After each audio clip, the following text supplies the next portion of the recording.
Sa Vì cô lệ chung mi nông cái xuôi ruộng xuôi ngày lâu vàng bội phá cần cha thì nông là ruột bay mơ nông là cây chờ bay nông chung ăn khơi alu aling lu chi nan phân chi đi akut leke ran phân khen chi anak phải ăn chơi sơ sơ na khe chi lần chắc chi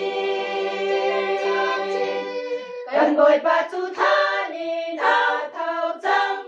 lấy dùng thì nam như chu đã khai khâu la về mà na se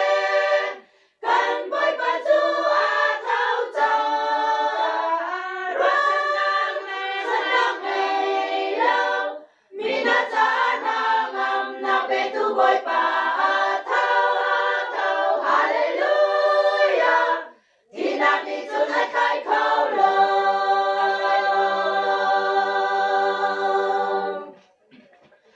Jerusalem hào lên an cho bi son lang mangin vai lang tungan puter nang narwa bay nang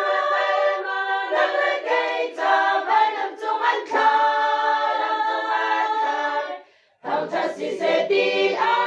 vini vai lam tunga khen cao u ti nan ao ni zum tu ra dây ti in da kan ao pi về cần bồi ba chu tha ni thao thao trăng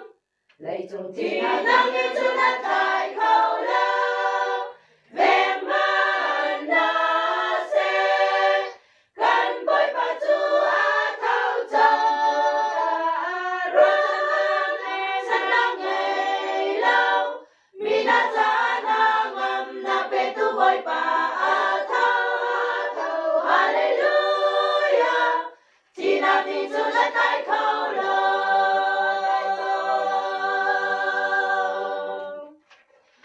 Mary Magdalene chu zikatea boy pa than dâu ốc am bakal in nan coi mi Giêsu hi hin cha na ti lo arab chim trong mang in thep boy pa chu khan chung in a thau chang tia ti na chu chu kan cha sung sai lun na thong cha si kan boy pa chu tha ni na thau chang lấy chung ti na ni chu na khai khâu la